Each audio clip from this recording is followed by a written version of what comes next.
자, 안녕하십니까. 우리 이제 그 산업혁명과 이제 세계사를 좀 학습을 할 단원으로 왔습니다. 학생 여러분들 뭐 잘 지냈는지 잘 모르겠습니다. 뭐 코로나 때문에 좀 힘든 시절인데 잘 극복하면서 이제 새로운 부분을 학습하는 시간을 갖겠습니다. 일단 그 제목을 보면 우리 그 산업혁명이 나오잖아요. 그래서 일단 기본적으로 우리가 혁명이란 단어를 이제 개념 정리를 좀 했던 것 같습니다. 그죠?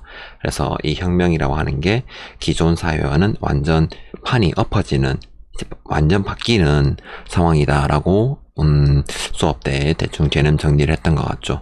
그리고 이제 우리가 자본주의라는 말을 굉장히 많이 들었는데, 이런 자본주의가 과연 뭔가 라는 거를 우리가 수업 때 진행을 해봐야 할 것 같아요. 자, 그러면 이제 본 수업으로 와서 우리가 어느 나라를 배우는지 학습을 해봐야 되겠죠?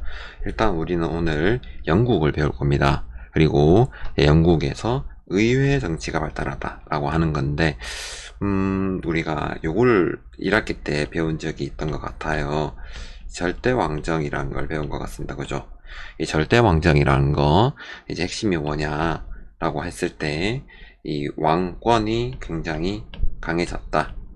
그리고 이 왕권과 결탁을 한 세력이 부르주아이다 라고 하는 거를 우리가 1학기가 아니라 작년 2학기 때 쌤과 함께 수업을 했던 것 같습니다. 기억나는지 잘 모르겠어요. 그렇지만 예전에 우리가 또 연기했던, 또는 이제 우리 연기를 봤던 그런 걸 생각을 해보면서 연기를 했다는 거는 그런 거죠. 얘들이 이제 세계사 쪽의 영화에 보면 굉장히 많이 연기를 하는 게 나오고, 그리고 그 서프라이즈나 이런 부분에서 좀 나왔던 것 같습니다.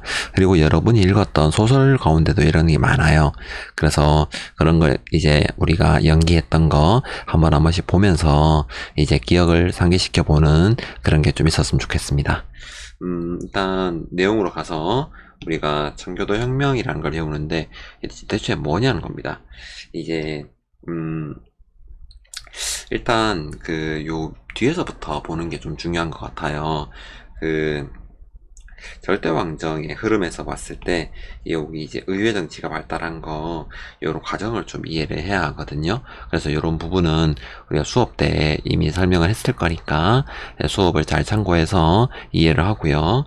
그 다음에 그 본문으로 좀 오게 되면 이제 인물 두 명이 나옵니다. 제임스 1세 그리고 찰스 1세, 요 부분, 그리고 청교도 탄압. 이 청교도라고 하는 게 이제 종교적인 세력이다 라고 이제 이해하면 되겠습니다. 그 다음에 의회를 장악했던 아이들이 이제 부르주아다 라고 이해를 해 두시면 좀 더 좋을 것 같아요. 이런 이제 그 부르주아와 왕권의 이제 협력 안에서 영국의 절대 왕정이라든가 왕권은 잘 굴러갔는데, 이런 이제 제임스 1세나 찰스 1세가 바로 무엇을 얘기하냐면, 요 두 명이 특히 제임스 1세네요. 제임스 1세가 왕권 신수설이라고 하는 거를 굉장히 강조를 하게 돼요. 이때 이 왕권 신수설이라고 하는 게 뭔지는 다 수업 때 들은 걸로 제가 이해를 하겠습니다. 그래서 이런 왕권을 좀 더 강화하려고 했는데, 이런 절대 왕권의 강화와 부르주아들의 자유무역 이런 게 좀 부딪혔다라고 하는 거를 우리가 그 2학년 때 그 뭐죠? 경제활동 중상주의 쪽으로 이해를 하시면 좋을 것 같아요.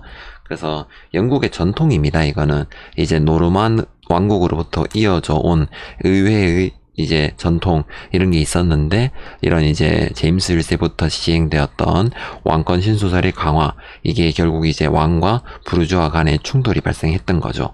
이렇게 되면서 이제 권리청원이라든가 이런 걸 제청을 하게 되면서 이제 왕권을 제약하려고 했는데, 그러면서 왕과 이제 부르주아 간의 갈등이 벌어진 거지요.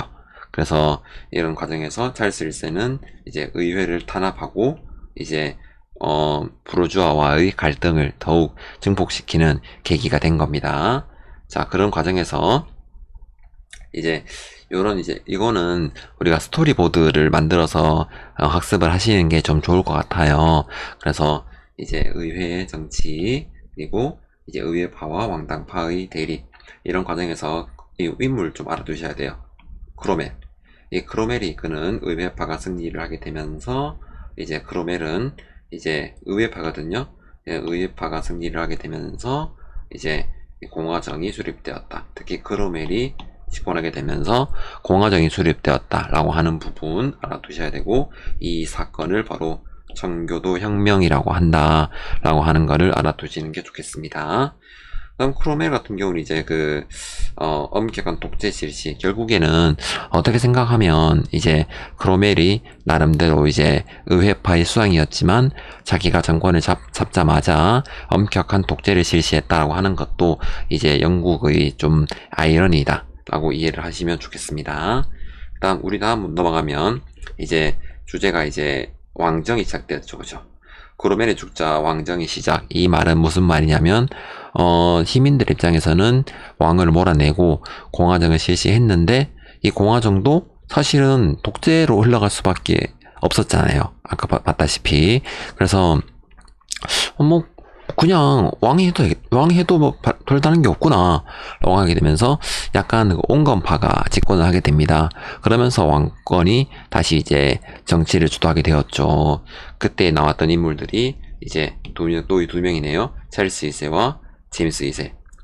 근데 이 사람들도 결국에는 왕권이에요. 그래서 특히 제임스 2세를 알아두셔야 되는데, 이런 전제 정치를 강화했다라고 하는 거와 이런 혁명의 중심은 잉글랜드거든요. 그래서 이런 잉글랜드와 스코틀랜드라고 하는 이 두 왕국의 대립이 결정적인 사건입니다. 그래서 이런 과정도 수업 시간 때 우리가 UK를 배우면서 한번 이제 생각을 해보면 좋겠습니다.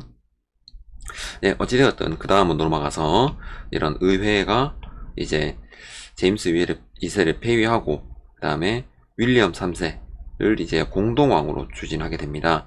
그래서 이때 나왔던 게 바로 권리장전이 되겠습니다.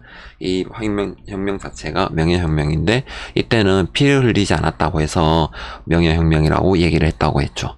그래서 이런 권리장전에 나와 있는 내용, 요건 꼭 알아두셔야 됩니다. 바로 의회가 왕의 권력을 제한한다 라고 하는 거. 그래서 의회 중심의 입헌 군주제가 확립됐다 라고 하는 거를 영국 혁명으로 우리가 정리할 수 있겠습니다. 그래서 영국 혁명 자체의 의미는 두 번째 나와 있는 거고, 이런 이제 의회가 강해졌다는 뜻은 이제 부르주아가 자신의 권리를 확보할 수 있었다는 게 되겠죠. 그래서 부르주아는 왕권을 제한하면서 자신들의 이익을 늘리는 이런 작업을 먼저 하게 됩니다. 그리고 여기 보면 알겠지만 산업혁명 시작. 이 산업혁명이 결국 부르주아들이 주도하게 되거든요. 그래서 이런 걸 통해서 이제 산업혁명도 영국에서 발전하게 되었다 라고 하는 게 우리가 다다음 주에 배우는 산업혁명으로 이어질 수 있겠습니다. 자, 여기까지가 오늘 수업이고요. 특히 탐구활동을 우리가 스토리보드로 볼 건데, 우리 온라인 수업 듣는 학생 그리고 오프라인 수업 듣는 학생들 모두 이 스토리보드를 잘 기억하면서 이제 시험을 대비하면 좋겠습니다. 자, 오늘은 여기까지입니다. 오늘 고생 많았고 우리 다음 주에 봅시다. 안녕.